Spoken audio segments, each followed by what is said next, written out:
বিষয়েও কেন্দ্রীয় সরকারের পক্ষ থেকে একটা দিক নির্দেশিকা দেওয়া হয়েছে। বিস্তৃতভাবে আমি না বলে শুধুমাত্র কয়েকটি বিষয়ে আমি আপনাদের সামনে রাখতে চাই। ইয়ার লং ক্যালেন্ডারের অঙ্গ হিসেবে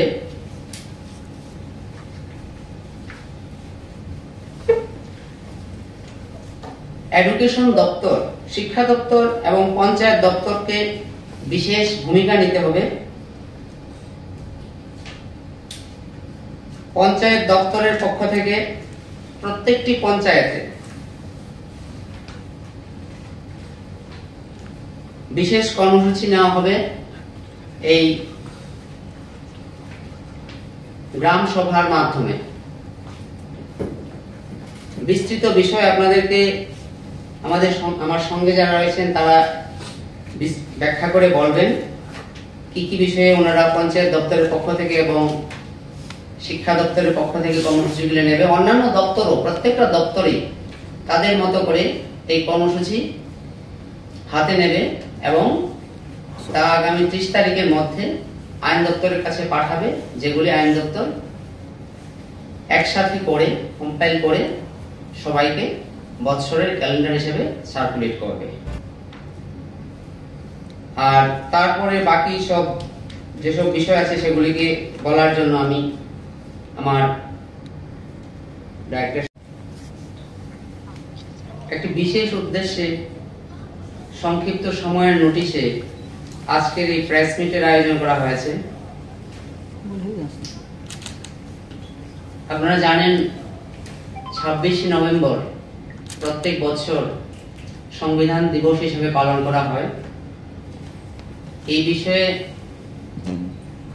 আমাদের রাজ্যের পক্ষ থেকে যে সমস্ত কর্মসূচি নেওয়া হচ্ছে সেসব বিষয়ে সবাইকে অবগত করার জন্য আজকের এই প্রেস মিটের আয়োজন করা হয়েছে। আইন এবং সংসদীয় বিষয়ক দপ্তরের পক্ষ থেকে আমি আইন সচিব সঞ্জয় ভট্টাচার্য রয়েছি। আমার সাথে রয়েছেন অধিকর্তা যুব ক্রীড়া দপ্তর বিষয়ক সত্যব্রত নাথ, পাশাপাশি রয়েছেন অধিকর্তা তথ্য ও সংস্কৃতি দপ্তর বিম্বিসার ভট্টাচার্য।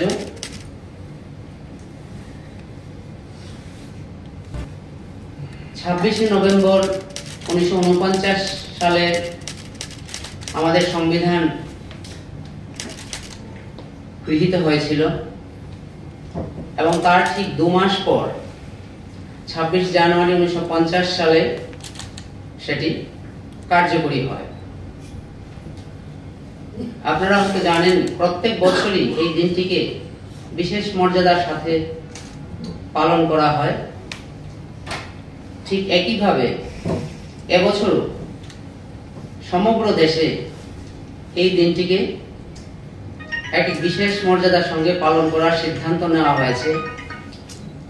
এবং শুধু তাই নয়, এবছর যেহেতু এটা 75 বছর পূর্তি হতে চলেছে, আমাদের সংবিধান গৃহীত হবার থেকে 75 বছর পূর্ণ হতে চলেছে, সেই জন্য এবছর আগামীকাল থেকে যে কর্মসূচি শুরু হবে সেটা 1 বছর ব্যাপী চলবে।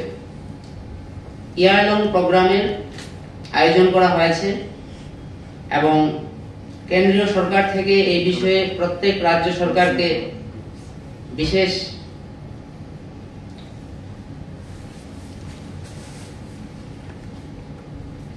বিশেষভাবে কিভাবে কর্মসূচিগুলি চালিত করা হবে সে বিষয়ে একটা দিক নির্দেশিকা দেওয়া হয়েছে।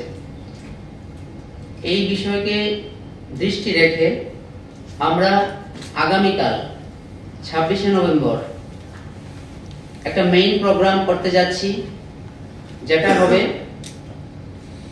উমাকান্ত একাডেমি থেকে সকাল 7টায় পদযাত্রা শুরু হবে এবং সেটা গিয়ে শেষ হবে উজ্জয়ন্ত প্রসাদে। সেখানে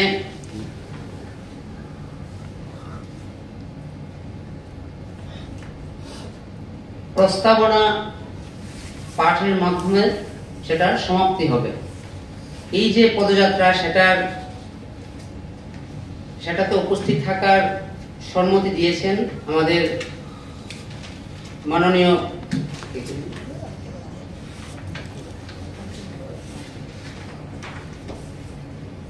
প্রাণজিৎ সিংহ রায়, মাননীয় মন্ত্রী, অর্থ পরিকল্পনা সমন্বয় তথ্য প্রযুক্তি দপ্তর, ত্রিপুরা সরকার।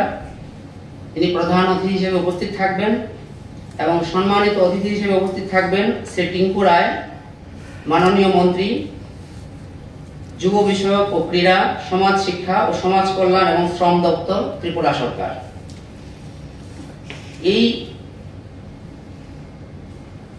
এই যে র্যালি উমাকান্ত ময়দান থেকে উজ্জয়ন্ত প্রসাদ পর্যন্ত, সেই র্যালিতে সবাইকে আপনাদের মাধ্যমে আমরা উপস্থিত থাকার আবেদন করছি। এই অনুষ্ঠানের পাশাপাশি আগামীকালকে প্রত্যেক অফিস, স্কুল, কলেজে সকাল 11টায় প্রস্তাবনা পাঠের মাধ্যমে এই সংবিধানকে আমরা স্মরণ করব এবং সংবিধানের যে নীতি আদর্শ সেগুলিকে আমরা আবার স্মরণ করে সেই আদর্শে আমাদের দেশকে এগিয়ে নিয়ে যাওয়ার সংকল্পবদ্ধ হব। তারপর সারা বছরব্যাপী যে প্রোগ্রামগুলি হবে সেগুলির বিষয়ে আমরা রাজ্য সরকারের পক্ষ থেকে অলরেডি একটা নোটিফিকেশন ইস্যু করেছি, যেটার মাধ্যমে প্রত্যেক দপ্তরকে বলা হয়েছে তারা যাতে নিজ নিজ দপ্তরের পক্ষ থেকে এই বিষয়ে তারা কি কি কর্মসূচি গ্রহণ করবে সেই বিষয়ে একটা তালিকা তৈরি করে আগামী 30 নভেম্বরের মধ্যে আইন দপ্তরের কাছে জমা দেয় এবং আইন দপ্তর সেগুলো কম্পাইল করে তারপর সবার কাছে সার্কুলেট করবে।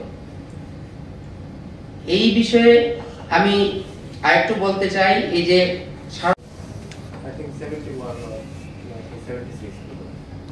মানে পরবর্তী সংশোধন হয়েছে না, সংবিধানের প্রস্তাবনা দুটা আলাদা জিনিস অ্যাড হয়েছে, নতুনটা পড়ানো হবে না পুরনো কেন? সংবিধানের প্রস্তাবনা যা আছে সেটাই পড়ানো হবে। আচ্ছা, এই পুরনোটা কইতেছেন না, মানে সংশোধনের পরে না সংশোধনের আগে? না, সংশোধনের পরেই যেটা আছে 76 এ, তো 76 এ কটা শব্দ ইনক্লুড করা হয়। হ্যাঁ, নতুন যে সংবিধান আছে সেটাই পড়ানো হবে, সংবিধানের প্রস্তাবনা আছে। স্যার, র্যালিতে কারা কারা অংশগ্রহণ করবে? র্যালিতে বললাম তো সবাইকে অংশগ্রহণ করার জন্য আমরা আবেদন রাখছি। এই র্যালিতে প্রধান অতিথি হিসেবে উপস্থিত থাকবেন। না, তারা তো ঠিক আছে, মানে কারা সবাই বলতে এছাড়া অন্য এখানে কি মানে স্কুল কলেজের ছাত্র ছাত্রীরা বা বিভিন্ন এনজিও আছে বা ফোর্সের স্টুডেন্টরা আছে, কারা অংশগ্রহণ করবে? সবাই, এনএসএস আছে, স্টুডেন্টস আছে, লয়ার্স আছে, অফিসের কর্মচারীরা, স্টাফরা আছেন, আমরা আছি,